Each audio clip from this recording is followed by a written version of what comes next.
Hello, everybody. Again, this is Abdul. I'm a physical therapist, and today I'm going to talk about something that really bothered me for the last 20 years, and I think it should bother every physical therapist too, or any therapist in general, like physical therapist, occupational therapist, and speech therapist. Because the reason I'm going to talk today is the problem is two parts. The first part is uh, why do we need physician orders to do therapy, like to initiate physical therapy for a patient? That's number one. But I'm not going to talk about that today. I'm going to leave this one to another time. Today, I'm going to talk about uh, after we do the initial evaluation, which is the plan of care POC.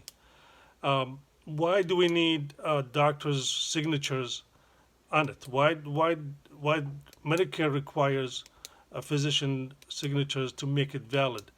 Uh, I have no reason to believe that's a valid reason, uh, because basically to do a physical therapy evaluation, I'm going to go through a generic plan of care, physical therapy plan of care, and we'll review it together, and we'll find out why the physician needs to validate that thing or sign it or co-sign it or whatever it is. Because generally the POC of a physical therapist is very basic. It starts with like history, the present history of or history of a present illness. Then, which is basic. I mean, you can't make that thing up. You have to go through the patient's medical records from the hospital, from interviewing the patients themselves, and find out what happened. Why did they go to the hospital? Why they coming to you as a patient? Why do they need the physical therapy? So there should be a reason, and that's basically you can't make that up. The second part is the past medical history. The same thing, what led to this stage of your illness. Uh, and the same thing, you can't make that thing up. You have to go through the medical records and interview the patients and find out from them. So basically, there's nothing for a therapist to uh, manufacture or do anything. It's simply reporting, investigating, and reporting on the paper like what is the history of this patient.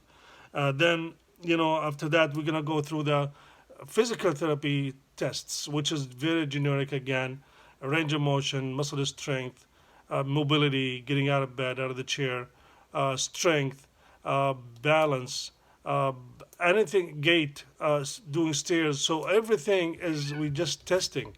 So we're testing if this patient is able to do these things or not. Again, there's nothing for the therapist to manufacture other than really objectively finding write down what his or her findings on that patient. And again, there's nothing for the doctor to validate or not because this is a therapist's finding. I mean, I did work with this patient, and these are my findings.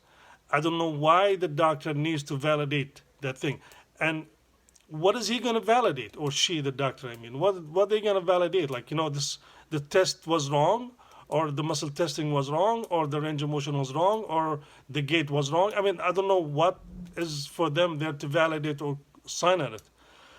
Then the second part is, after that it's going to be like I'm going to again generic here, goals, short-term goals, long-term goals, and again, I mean, what the goals basically is what do I want and what does the patient want to do or to achieve from a physical therapy treatment.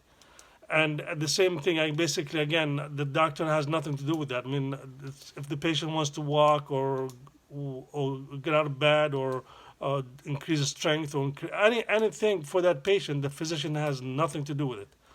And now again, finally, we have to go through, the interventions, which is generic again. I'm talking about generic here. Just, if we're gonna do therapeutic exercises, gait training, stairs, strengthening, anything. It's all these therapy interventions. I don't think that the doctor will say no. You can't. You can't do gait for this patient. You can't strengthen this patient. You can't do range of motion, because this is all, again, therapeutic interventions, physical therapy or occupational therapy or speech therapy interventions.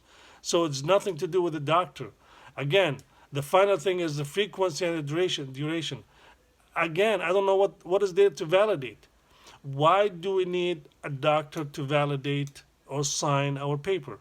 That's number one of the problem. Number two of the problem is, why do insurance and Medicare requires a physician to sign a paper to make it valid? So if just to give you an example, Medicare or insurance could deny therapy treatment, the whole from A to Z, just because the POC or the plan of care was not signed by a doctor.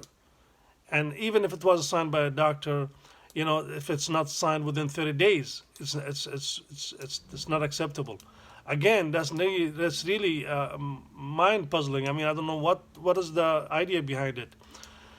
The worst thing is, worse than that thing is, sometimes they'll ask you to, if there's no physician to sign, you could ask a nurse practitioner, which is, I have all the respect for the nurse practitioners and all the respect for the physicians, but what do a nurse practitioner add to my documentation by her signing it? What makes it more legal?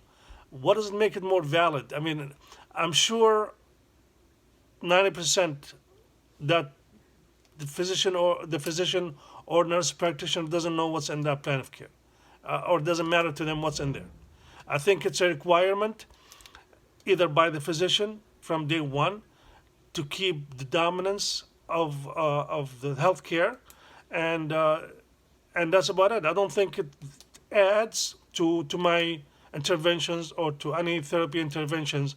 The physician signature does not add to anything, and my therapy is good with and without the physician signatures. And if we're going to talk about waste of resources, we could talk about the denials, because there's no physician signature on my documentation. Then it's going to go through the stages of a denial, and I could get back to this subject in another video to tell you what are the steps for the denial. It might take 6 months. It might take a year for a denial to be paid. And imagine a year or 6 months of back and forth of everybody's time to try to put back together the whole chart, the whole documentation in order again, and find every single paper that patient was that the chart is missing, or a signature or a date or something. I mean, it's really time consuming, and it's resources, wasting of resources just to battle a denial. And we'll talk about denials in a different video. Thank you for watching. Thank you.